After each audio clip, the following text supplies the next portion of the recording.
Ernest, difícil falar Ernest, né? Ernest Hemingway, o maior contador da humanidade. Contador de histórias, obviamente, né? Não é um contador, tipo... Imagina o Hemingway assim, abrindo empresa, fazendo balancete, realizando alterações contratuais no cartório. Pô, não dá, né? Até porque o cara era um adicto em adrenalina, né? Pô, o cara era um fenômeno. E contabilidade, né? Vamos combinar. Ser contador é uma coisa circunstancial, obviamente. Tu não consegue imaginar nenhuma criança assim, tendo um sonho de quando eu crescer eu quero ser um contador. Tipo, é muito fácil você imaginar uma criança com o sonho de ser bombeiro, astronauta, policial, cientista, medicina. Tá, vai lá, medicina pode ser. Tá, eu escrevo mal e quero salvar vidas. Tá, vou fazer medicina. Gosto muito de ensinar e, pô, sou masoquista, adoro sofrer. Tá, você é um professor. A gente entende. Até mesmo uma criança que já é sádica desde pequeno. Pô, adoro ferrar as pessoas. Vai ser advogado. Eu consigo, inclusive, imaginar até uma criança que, por exemplo, tem um sonho de ser uma administradora de empresas. Consigo. Tipo, o neto do velho da van, vou cursar isso pra roubar as empresas daquele meu avô babaca, aquele velho babaca lá. Eu entendo, isso eu consigo ver. Agora, contador, putz, é complicado, né? Contador é complicado. Você que tem um contador na família, pergunte se o sonho dele era ser contador quando era criança. Aliás, se você tiver uma criança na família e essa criança tiver o sonho de ser contadora, por favor, me mande esse vídeo, me mande um relato, uma carta, qualquer coisa. Porque contador, cara... Aliás, aquele filme lá do Ben Affleck, o contador, não, aquilo ali é uma peça publicitária com certeza do sindicato, de alguma associação dos contadores, para tentar fazer do ofício algo mais interessante, né? Não é todo mundo que pode ser contador da máfia, um negócio assim, mas enfim. Ernest Hemingway era um grande contador de histórias, talvez o maior da humanidade. E hoje vamos falar de 2 livros menos conhecidos desse monstro literário. Hein? Que homem. Roda a vinheta. Ernest Miller Hemingway era um escritor estadunidense que nasceu em Oak Park. Cara, isso aqui vai ser um vídeo biográfico. Eu não vou ficar falando aqui da história do Hemingway, não. Na boa. Se você quer um vídeo assim, e tem um que é muito melhor que o meu, sempre muito melhor que o meu, é o lá do Te Conto, que ele faz um vídeo biográfico um pouco aí da história do Hemingway. Vai lá, eu recomendo, porque a história desse cara aqui é fantástica. Mas ele já foi tudo, esse cara aqui. O macho alfa, na época que nem se falava macho alfa. Bota lá no Google, se você tiver com muita pressa, bota lá no Google. Pô, o cara já participou de guerra, já foi correspondente de jornal, caçou nazista lá com um barquinho pequeno dele lá na costa de Cuba. Vai lá, cara, o cara é sensacional. E ele já era um adepto do Carpe Diem muito antes do Robin Williams lá na Sociedade dos Poetas Mortos e muito mais antes, muito mais antes dessa corja aí de life coach, desvirtuarem por completo o conceito, transformarem um negócio muito bacana em uhul, gratiluz, uhul é dose, né? E Hemingway é um mestre do roman à clé. Gostou do francês? Que nada mais é do que romance com chave, onde ele pega personagens reais e transforma em personagens fictícios. E um dos melhores e dos maiores casos, um marco na minha vida, é justamente O Sol Também Se Levanta, que tem esse lance do aproveite cada minuto, sabe? Ele exerceu muita influência na minha vida e foi responsável provavelmente por eu dobrar minhas bebedeiras. Nunca um ser humano teve tantos episódios consecutivos de amnésia alcoólica. Pena que o Guinness Book não aceita esse tipo de recorde, senão muito mais do que um homem gostaria de admitir. Mas eu admito. E ele é um escritor, cara, tão bom, mas tão bom, é um gênio. Que eu, por exemplo, eu odeio tourada, eu odeio pescaria, vocês sabem, eu sou pela libertação animal total. Cara, eu fico fascinado pelos aqueles livros dele, tá ligado? Eu fico olhando igual um louco pra aquele negócio, cara. Tipo, como, né? Como é possível? Guerra, cara. O cara fala de guerra e eu fico lá, ah, meu Deus, que coisa emocionante. É realmente notável o fascínio que ele consegue exercer no leitor, pelo menos em mim. Um pão. Cara, Velho Mar. O Velho Mar é uma pescaria, meu irmão, de 100 páginas e você fica lá, cara, esse velho vai pegar esse peixe, não vai pegar esse peixe. Mano, Santiago do céu. É impossível largar no meio. Tudo bem que são pouquíssimas páginas. Se você largar no meio, você tem que ser muito cretino, mas é mais fácil você pegar uma caixa de bis e comer um bis só do que você parar esse livro no meio. Você provavelmente também já ouviu falar em Adeus às Armas, que é um dos livros mais tristes que eu já li, mas provavelmente mais triste da história da literatura. Aquela cena lá do Bradley Cooper em Um Lado Bom da Vida, que ele tá lendo assim, pô, o dia inteiro e quando ele termina, ele pega o livro e lança assim na janela fechada e o negócio cai, acorda a casa inteira. É justamente o Adeus às Armas. E cara, faz todo sentido. E representa exatamente a sensação de ler o Adeus às Armas. Dá muita raiva no final. Dá muita raiva, mas é muito bom. É melhor no final que você sinta raiva do que aquele final que você termina o livro, pega o celular, manda mensagem, aí, vamos jantar onde? Putz, cara, sabe? Tipo, mó trabalhão e o final passou assim, você nem refletiu, não significou absolutamente nada pra você. Paris é uma festa, puta, é uma alegria também, porque você fica ali do lado daquela trupe ali da geração perdida. Tu gostou do Meia-Noite em Paris? Então você vai gostar de Paris é uma Festa. Fitzgerald, Zelda, T.S. Eliot, Ezra Pound, Gertrude Stein, aquela turma toda. Pô, você vai gostar, com certeza. Por que os Sinos Dobram? Talvez o mais famoso deles, assim. A galera gosta muito desse livro. São 600 páginas, meu irmão, dos caras decidindo se vão explodir a ponte ou se não vão, você fica naquela tensão até o final do livro. Mas, cara, volto a dizer, é impressionante o que ele consegue fazer. Pô, ele é basicamente todo galgado em diálogos e você sente aquela agonia, por exemplo, na caverna lá, o Robert Jordan e o Pablo, aquela tensão. E além disso, ele era um microcontista já antes de existir esse conceito aí de microconto.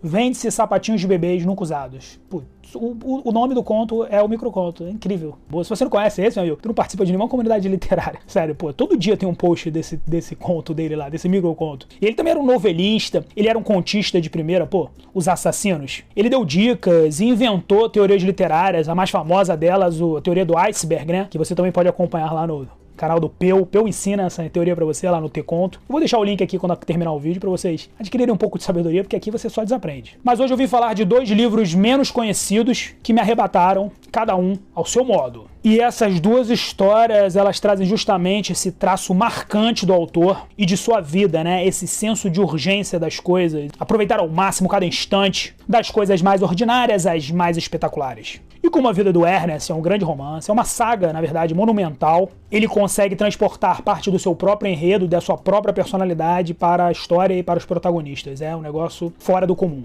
Em menor ou maior escala, todos os protagonistas, ou praticamente todos, são todos um pouco Ernesto. Às vezes ambíguos, um pouco herméticos, mas todos Ernestos. Pô, rimou, hein? Às vezes ambíguos, um pouco herméticos, todos Ernestos. Do outro lado do rio, Entre as Árvores, nós acompanhamos Richard Cantwell, um coronel norte-americano, ali no fim da Segunda Guerra Mundial, sofrendo de uma doença crônica, mortal, fatal, e vivendo um amor meio platônico com uma jovem ali de 18, 19 anos, não lembro bem ao certo. Pô, não faz muita diferença, 18, 19, né? A merda já tá feita.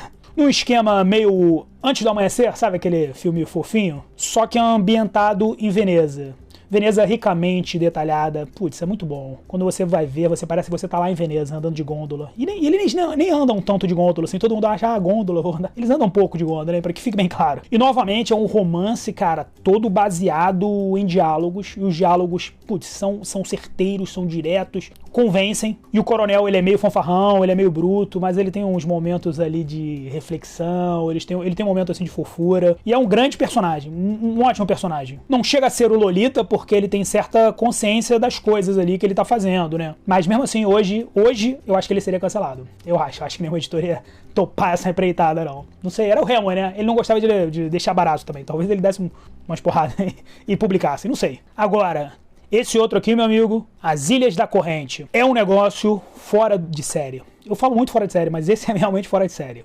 Foríssima de série. Foríssima de seríssima. Ele te arrebenta, ele te nocauteia, ele te derruba. Mas o grande problema é que ele te nocauteia e ele te levanta, ele te ergue, sabe aquele cara que, pô, ele te dá uma porrada e ele vai lá com a mão assim, não, levanta e pum, dá de novo. E são 3 grandes rounds nesse livro, é uma pataca, são 600 e poucas páginas, mas passa numa rapidez que você não acredita. O fio condutor é o artista Thomas Hudson, que é um alter ego, mais um dos alter egos aí do Ernesto. E ele é meio inconsequente, ele é um cara bom vivant, bom de briga, bom de papo, tem muitos amigos. O cara é um cara tranquilo, um cara do bem. Não sei se ele é tão do bem assim, mas é um cara tranquilo.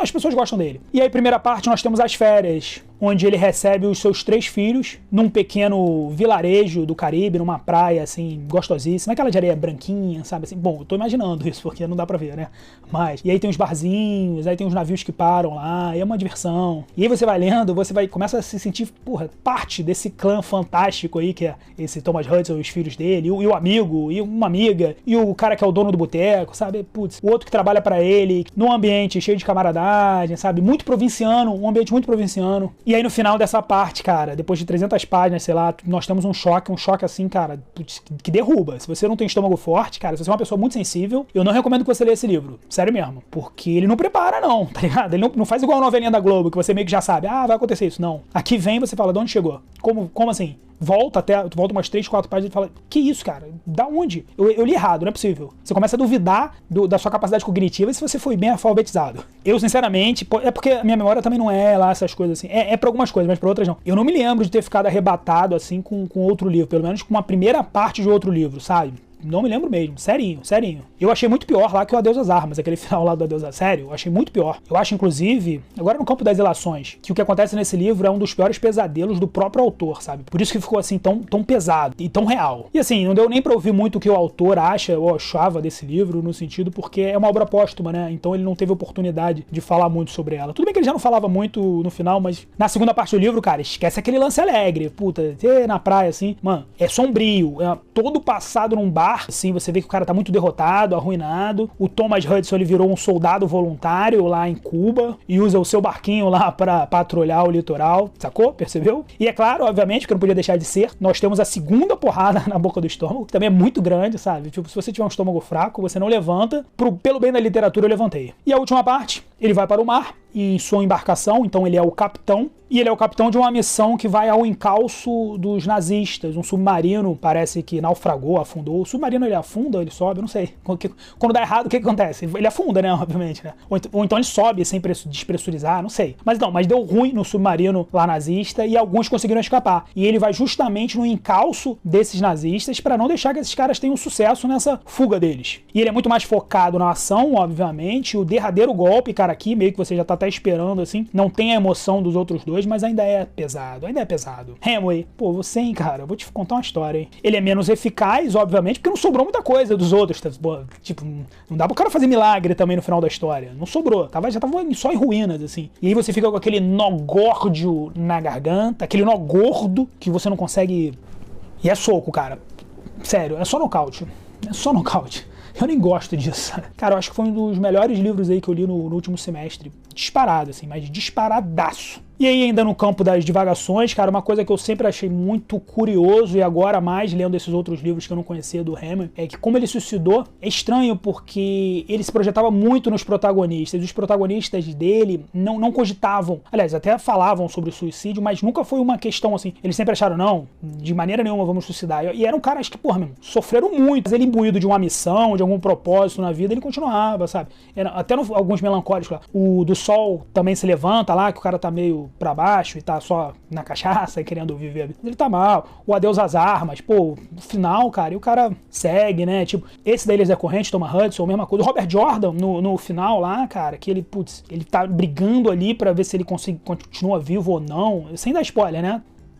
Mas todos eles, o próprio Richard Cantle, o coronel lá com a doença fatal, que não se deixa, tá querendo viver a vida até os últimos instantes, fazendo o que ele gosta, na caçada de pato, lá. Todos eles tinham esse negócio, e me faz pensar, cara, como o Hemingway devia estar mal, sabe? Tipo, desesperançoso, tipo, putz, sabe? Como ele devia estar arruinado pra tomar essa atitude, né? Ou não, ou então, tipo, ele tava só limpando a arma e realmente, tem gente que diz que pode ter sido um acidente, né? Eu não sei.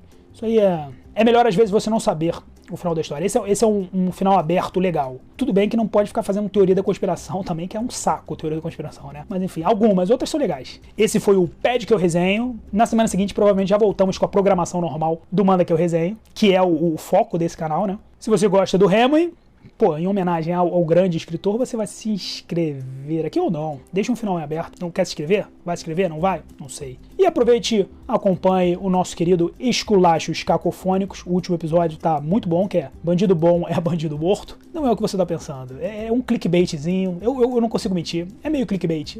Mas mais ou menos. Também não é tanto clickbait assim. Seria importante você ir lá e dar a sua conferida, tá bom? É isso. Tchau. Beijo. Vou falar só Hemingway. E o último vídeo era Remoenda, que é quase um Hemingway. Remoenda. Hemingway. Hã?